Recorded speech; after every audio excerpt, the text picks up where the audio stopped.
स्पर्धकांना पुन्हा एकदा विनंती, खास करून लिटिल चॅम्पच्या स्पर्धकांना, की आपण या स्पर्धेच्या ठिकाणी आपलं गाणं सादर करण्याकरता येतात. कित्येक स्पर्धकांना आपण ज्या स्केलमध्ये गाणार आहोत त्याची स्केल माहिती असते, पण कधीकधी कीबोर्डवर त्या स्केलचं एकदा चेक करायला काही हरकत नाही. पहिली एक ओळ जरा गाऊन घ्या जेणेकरून स्केल चेक करता येईल. ओके, आता ठीक आहे.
पियुष, अतिशय सुंदर गाणं गायलं तुनं की माणसानं माणसाशी माणसा समवागणे.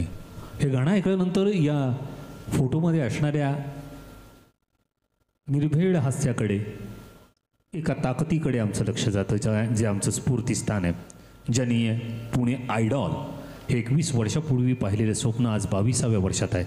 या विनायकराव निमन सरांची खूप आठवण येते. आणि अशा स्पर्धेतून खऱ्या अर्थानं तुझ्यासारख्या गोड मुलीनं अशा शब्दांनी त्यांना श्रद्धांजली वाहणं याच्यासारखं दुसरं काही नाही. उपस्थितांना विनंती आहे, आपण सर्वांनी एकदा या छोट्या आमच्या गायिकेकरता एकदा जोरदार टाळ्या वाजवायच्यात. धन्यवाद. साक्षात चैतन्य लिटिल चॅम्प्स सिरियल नंबर 510 या स्पर्धकाला या मंचावर आमंत्रित करत आहोत. आणि यानंतरचे पुढचे जे स्पर्धक आहेत, समीर